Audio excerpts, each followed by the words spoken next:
चलेली सिंगार करके गोरिया त अपन के फिसल नजर। चलेली सिंगार करके गोरिया त अपन के फिसल नजर। हाय हाय फिसल नजर, अपन के फिसल नजर। मस्त हिरन सी चालों पे पतली कमर, मस्त हिरन सी चालों पे पतली कमर। चलेली सिंगार करके गोरिया त अपन के फिसल नजर।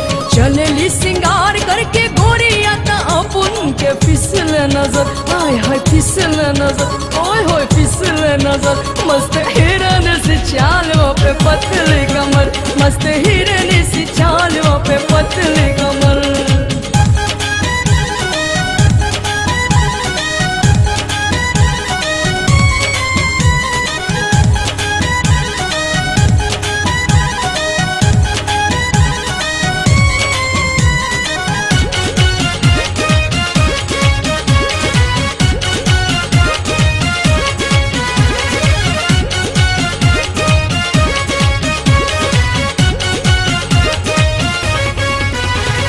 लाल दुपट्टा हवा में हो लहराए, नागिन सी चोटी कमरा पे बल खाए। ओए होए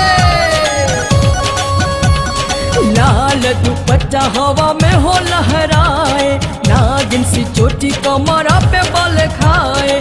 रूपवा कमाल गोरी के सबके ही दिलवा पे करेला असर। रूपवा कमाल गोरी के सबके ही दिलवा पे करेला असर।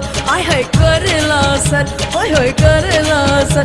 मस्त हिरन सी चालों पे पतली कमर, मस्त हिरन सी चालों पे पतली कमर।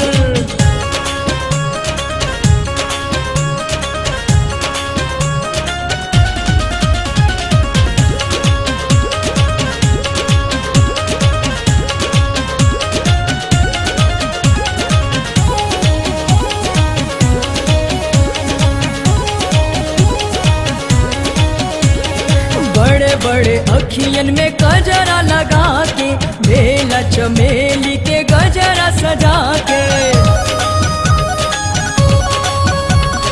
बड़े बड़े अखियन में गजरा लगा के, बेला चमेली के गजरा सजा के। निकले जे भी देखे दुनिया से हो जाला ऊ बेखबर। निकले जे भी देखे दुनिया से हो जाला ऊ बेखबर। हाँ हाँ बेखबर, हाय हाय ऊ बेखबर। मस्त हिरन सी चालों पे पतली कमर, मस्त हिरन सी चालों पे पतली कमर।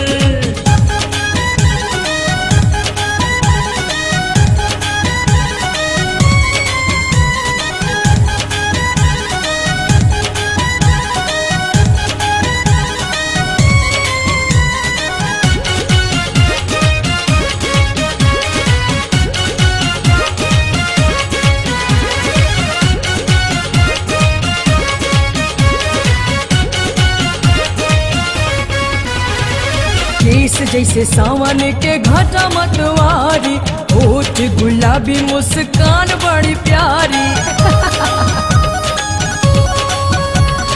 केस जैसे सावन के घाटा मतवारी, होठ गुलाबी मुस्कान बड़ी प्यारी।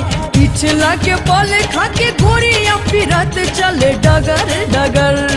पिछला के पल खा के गोरिया फिरत चले डगर डगर। आय हाय डगर डगर, ओए होए डगर डगर।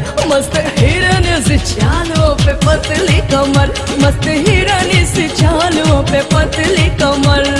चलल सिंगार करके गोरिया त अपन के फिसल नजर। चलेली सिंगार करके गोरिया त अपन के फिसल नजर। हाय हाय फिसल नजर, ओए होए फिसल नजर। मस्त हिरन सी चालों पे पतली कमर, मस्त हिरन सी चालों पे पतली कमर, मस्त हिरन सी चालों पे पतली